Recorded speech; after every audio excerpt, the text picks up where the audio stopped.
Hello students, today we are going to discuss on lecture number 5 called Agronomic Requirements in Management of Cropping System.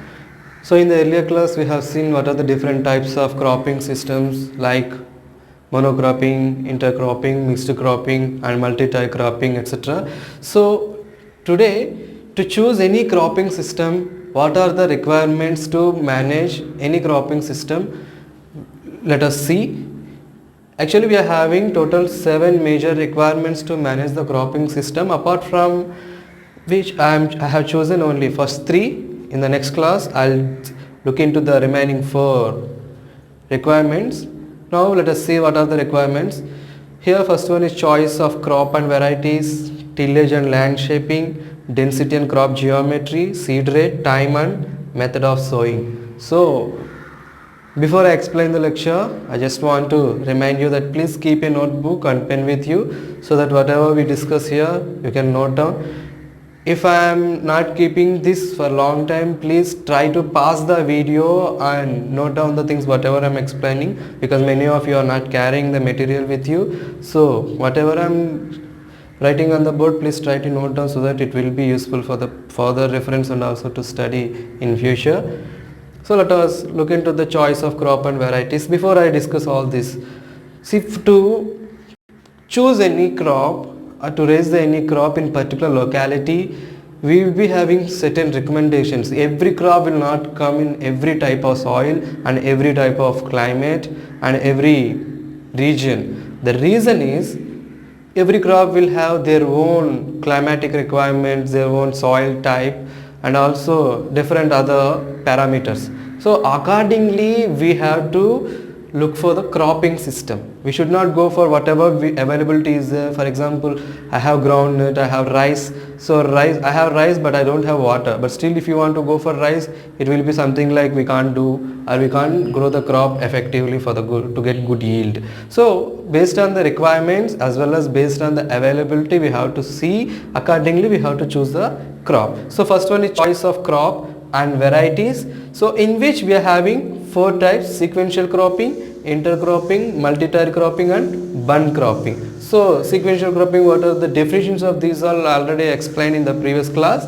So now let us see, when we go for sequential cropping, what are the requirements we have to look for, and intercropping, multi-tier cropping and also for bund cropping. What are the requirements actually we are in need of? So let us see sequential cropping. Sequential cropping means you know that after we harvest the first crop, we will go for the second crop. At a time we don't go for 2 crops, but one after the other we will be going. So when we choose the sequential cropping, we need to be very careful about the soil and also the irrigation facility and what type of crop are we going to choose. That particular crop, will it affect on the upcoming crop in the manner of allelopathy or any other way, and is it able to give any beneficial way like complementary effect to the upcoming crop. Like if we go for pulse crop, it will fix the atmospheric nitrogen into the soil. Will it give any advantages to the succeeding crop? That's all about the sequential crop. When we choose this, we need to be very careful. When we go for intercropping, here intercropping, while we choose the intercropping, we have to take some precautionary measures, like whenever you choose the main crop, like the main crop, there one crop should have the taller height and one crop should have the short height. The reason is every crop should get sufficient sunlight. Some crops will be there where they need partial sunlight. Some crops require more sunlight like C4 plant. So whenever we go for intercropping, see that they should not go for at a time competition, and their rooting pattern is very important. Rooting pattern depths are very important, and also the height is very important, and time of flowering and time of harvesting, time of sowing, likewise the time of nutrient recommended by the crop. See, when we go for main crop, it may recommend at particular time, the particular crop may require the nutrient, but when we go look into the intercrop, it may require at another time. See that both the crops should not demand the nutrient at same time. So accordingly we have to choose the crop. So both the crop should able to come in the same time, means the same season. Maybe the duration will be varied. The duration also preferably 25% duration can be varied. So before the main crop, intercrop can be harvested earlier than the main crop. Then when we look at the multi-tier cropping, always remember multi-tier cropping is all about height basis. See, some crop requires more sunlight, some crop requires less sunlight, some crop requires shade, some crops require more soil moisture. Likewise, based on which some crop requires some physical support, already explained in the previous class. Accordingly, we have to choose the crops. So I have explained in the last class that how to choose the crops on height basis and one another, how are they helping. Main crop will, the tall growing crop, like I have say, I taken coconut. So coconut is taking, when we plant the coconut, along with that we raise the pepper creeper near the coconut, so that pepper creeper will take the physical support from coconut and it will climb onto the coconut tree. So likewise, we have to choose the crop such a way that they will give effective yield. Then the last one is bund cropping. You know the meaning of bund. So the borders of the field, all whatever we raise, that's called bund. With the soil we raise. So in bund cropping, make sure that it's not the main crop. We are in the borders only. On the borders we are raising the bund cropping, maybe sunflower or castor, whatever the crops they are. They also need certain requirements, like the crop which we are raising, though human involvement is there or cattle involvement is there, they should not get affected. And when we walk on the bund, so at the time also these crops, whatever the crops we are raising on the bund, they should not get affected. Such a way they should have that overcoming capacity. Then the crops which we are raising on the bund, they should either finish their life cycle before the main crop that we are growing in the field, or along with the main crop which we are growing in the field, these crops also should be able to finish. After that it should not be. And also these crops should like act as a trap crop to avoid the pest into the main crop. So likewise also we can use bund cropping. Now let us go to the tillage and land shaping. Here we see total 4 types in tillage and land shaping. First 2 belongs to tillage and second 2 belongs to land shaping. Let us see under tillage what are the things which are coming. First one is time interval between crops. Second one is increase in cost of tillage. So when we go for any cropping system, maybe sequential cropping or intercropping, followed by what kind of crop are we raising? First crop followed by next crop. So this is all about time interval between crops in 2 crops.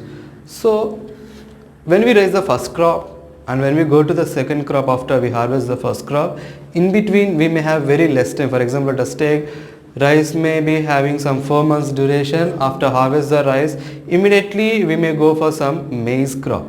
So in between we have to prepare the field, for which we have very less time, because first Kharif season will be there followed by Rabi season. So immediately after first crop harvest we have to run into the second crop. So in between we will be having very less time to prepare the field. So for which what kind of measures we can take, that's the thing. So in quick time we have to go for the ploughing operations, and also see that after we harvest the first crop, go for the minimum field preparatory operations like zero tillage, minimum tillage and any other kind of tillages where we can raise by using the minimum time effectively.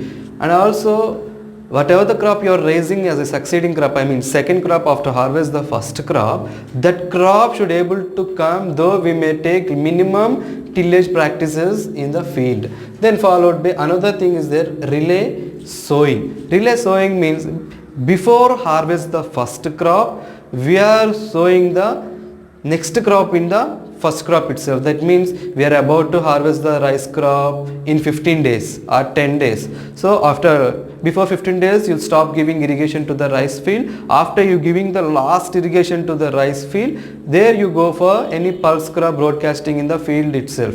That means you are not harvesting the rice crop, but before harvesting the rice crop itself, you are sowing the next second crop seeds in the field. That's called relay cropping. That means before harvesting the first crop, sowing of second crop is called relay cropping. So by the time of first crop harvesting, second crop may germinate in the field and it will continue without any tillage operations in the field. That's all about relay sowing. So next one is early completion. That means to take up the second season crop, see that first season crop, if it is having the short duration, then we can complete the crop within time. Instead of going for 4 months, rice variety, for let us take, we are having short duration, medium duration and long duration. Instead of going for long duration, we can come and take the short duration type of varieties where we can complete the crop within time.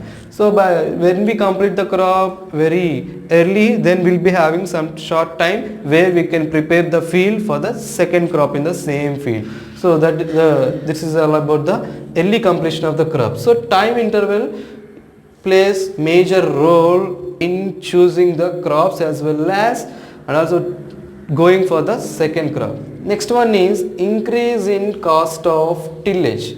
Here, whatever the tillage operations you are doing in the field, all the operations, see that they should be very effective, and also the machinery that we are using, some machineries will be there where first we'll go for first ploughing followed by second ploughing followed by third ploughing, like we'll be having harrowing again, disc, we have to use the disc plough. Likewise we are having different type of implements. Based on the need we'll be choosing the plough, cultivator or disc or rotavator, whatever it may be. So see that whenever you're going for the succeeding crop and first crop, in between the time you should use the high machinery equipment where once over time, that means one time if we plough, that is enough for the field. Such kind of machineries are there where once if we plough the field, that is fine for to raise the crop. That kind of machineries you can choose, or else you choose the machinery which are very less cost. Accordingly you can go for increase in the cost of tillage. Here we can reduce some cost. Then next one is land shaping requirement. Here see, when we go for any crop, there we have to do some intercultural operations like earthing up. See, if you go for any maize crop, in maize crop we go for intercrop. So when you go for intercrop, see the intercrop should not affect it, and also it needed some earthing up. So land shaping requirements is very much needed, where even in cotton crop also when we go for earthing up, it should able to help the intercrop also. So both the ways we are helping. For some physical support we will be giving to the intercrop and also to the main crop. And here another thing that we have to remember in land shaping, that broad bed furrows are also very much important. Semi-permanent seed beds we call in dry land to reduce the cost and time. So here broad bed furrows means the furrows which we are having normally in the field. Likewise we'll be having some broaded ones where we can raise some crop in the broad bed furrow, 2 to 3 rows of crop. Then reducing main field crop duration. Why we are reducing the main field crop duration means, here when we go for when we reduce the main crop duration, automatically we are bringing down the time. Then when we bring down the time, we will be having much time to prepare the field for the next upcoming crop. So to reduce this, not only we look into the crop duration and also the activities whatever we are doing in the field, the preparatory activities we call, before we sow the crop, in the beginning itself what are the practices we are doing, like first we go for summer ploughing followed by 2 to 3 ploughings followed by 1 harrowing, whatever it may be. So these all are called preparatory works in the field. So accordingly we have to plan and do, so that when we do all these things on time, then we can reduce the time instead of the delaying. That's all about the tillage, land shaping. These are the 4: time interval between 2 crops, increasing cost of tillage, land shaping requirements, and reducing main field crop duration. These all comes under tillage and land shaping. The last one, density and crop geometry, seed rate, time and method of sowing. So density means the total plant population, and crop geometry means how much really crop is occupying the space, and seed rate, you know, that the quantity required to raise 1 hectare land area, and time and method of sowing. At what time are we going to sow the crop and what method of sowing we are going to take up. So first one, let us see. In this we are having 4 optimum plant population crop, what I have explained now. So optimum plant proportion means whenever we are raising the crop, for example we are raising maize along with some pulse crop, let us take green gram. So when we are raising maize and green gram, see that main crop is the maize crop. When we raise the maize crop, when we raise as pure crop, that means sole crop in the main field without any intercrop, if we raise how much population, that we call pure population or pure stand, the same plant population we should able to maintain in intercrop also. That means in intercropping, main crop plant population should not be affected because of the intercrop.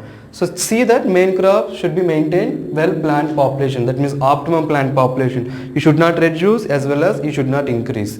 And when we come to the intercrop, here intercrop also, when we raise as a sole crop in the main field without intercropped with any other crop, they will be having some certain plant population. So the same plant population is not necessary to raise in the intercrop. You may come down up to 50%. So main crop should be maintained 100% pure stand, but when we come to the intercrop, intercrop plant population can be brought down to 50%, so that we can avoid the competition between the main crop as well as intercrop. But another thing is here, when we having enough space, for example wide and spaced crops are there like cotton, sugarcane, even sorghum, maize. These are the crops which are little broad in spacing, like 60 by 20, 45 by 20, or 90 by 30, 120 by 30 or 50. Likewise we are having different spacings which are having some broad line. So in which we can go for up to 80% or 100% of plant population of intercrop also. Now let us come back to the crop geometry. Crop geometry means how much land area is it occupying. For example, main crop may occupy some certain land area and intercrop also occupy certain land area. So here main crop, when it occupies certain area, that same area should not be occupied by the intercrop. They should not undergo any competition. That is all about the intercropping in the crop geometry. How much spacing is it really taking? And if they are really competing, then make sure the rooting pattern should be varied and height of the crop should be varied, so that they will not have any competition. See, every crop will have particular stage where they need nutrient at peak level. Even irrigation also, we need some particular time crop requires high amount of water. That those stages we call critical stages. So when we raise the main crop and intercrop, both the crops should not have the same critical stage for particular resource, maybe water or for the nutrient or for the sun, whatever it may be. So see that when we are raising the crop, they should not have the overlapping. That's all about the crop geometry. So time of sowing. Why time of sowing? That's one just now. That's what I am saying. Time of sowing, first crop. Whenever we are raising the main crop, along with the main crop, you can sow the intercrop also. If not, if both the crops are having same duration, then when to sow? So see that flowering should not overlap together at the same time, and also the time of water recommendation and time of fertilizer recommendation, time of harvesting, all these should not overlap at same time, both the crops. The reason is when we apply any nutrient or water, if they have the demand at the same time, whatever the resource that we are applying to the crop, they will be competing with one another. The other time both of them will not participate in uptaking of nutrients, and also whatever the nutrient in other time you apply, it won't be effectively worked on the crop. The other time whenever crop requires higher amount of the nutrient, that time though you may apply, that won't be sufficient to the crop. That is a drawback. Then when we look at the method of sowing, we are having different methods of sowing like broadcasting, drilling, dibbling, sowing behind the country plow, and transplanting. So if you want to maintain the optimum plant population and everything, we have to go for particular method of sowing. So we better avoid broadcasting, because the reason is when we go for broadcasting, we cannot maintain proper spacing. So that is the reason we better avoid broadcasting. Instead of that, you better go for dibbling, so that when you go for dibbling, you can adopt proper spacing. If it is transplanting, you will know that okay, how by adapting the proper spacing we can go for transplanting. This is about the method of sowing. So when we adopt all these, we can avoid the competition between the main crop and intercrop, and effective yield we can get. See, always remember, when we look at the pure crop, the yield of the pure crop, we have to remember, when we raise the crop in the intercrop, how much yield are we getting? If it is same, that is fine. And when we compare with the intercrop, when we raise the intercrop in a sole crop, I mean pure crop, how much yield is it giving? And when we raise in the intercrop, how much yield is it giving? If it is giving same, that will be great. But make sure that main crop should able to give the same yield in the pure stand, also in the intercrop. Or when we mix both the crops, and ultimately all together, if we are getting more yield and more income, then when we raise the pure crop, both of the crops as pure crop, when we compare these two, intercrop should be able to give more yield. That's if they are giving more yield, then we can adopt this type of cropping system. So far we have discussed 3. In the next class, I will discuss the remaining 4 requirements to manage the cropping system. Thank you.